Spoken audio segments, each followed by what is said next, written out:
ആഫ്രിക്കയിലെ ടീമുകളുടെ എണ്ണം കൂടുതലാണ്. ലാറ്റിൻ അമേരിക്കയിൽ 10-8 ടീമുകളും ലോകകപ്പിലേക്ക് യോഗ്യത നേടുന്നു. യൂറോപ്പിലെ ലോകകപ്പ് യോഗ്യതാ റൗണ്ടിൻ്റെ സിസ്റ്റം തന്നെ മാറ്റണം.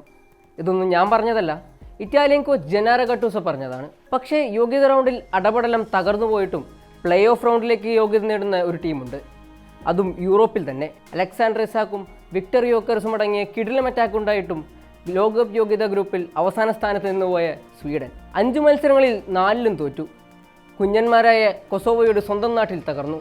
എന്നിട്ടും ലോകകപ്പിൻ്റെ പ്ലേ ഓഫ് റൗണ്ടിലേക്ക് അവർ യോഗ്യത നേടി. എങ്ങനെയെന്നല്ലേ? അതിൻ്റെ പിന്നിലൊരു വിചിത്ര നിയമമുണ്ട്. ബേസിക്കലി ഈ നിയമം പറയുന്നത് ഇത്രയേ ഉള്ളൂ: യുഎഫ നേഷൻസ് ലീഗിൽ മത്സരിക്കുന്ന ടീമുകളിൽ ഏറ്റവും മികച്ച 3 ഗ്രൂപ്പ് ജേതാക്കൾക്ക് നേരിട്ട് ലോകകപ്പിൻ്റെ പ്ലേ ഓഫ് റൗണ്ടിലേക്ക് യോഗ്യത നേടാൻ കഴിയും. യോഗ്യത റൗണ്ടിലെ അവരുടെ പ്രകടനം എത്ര മോശമായാലും അതൊരു വിഷയമേ അല്ല.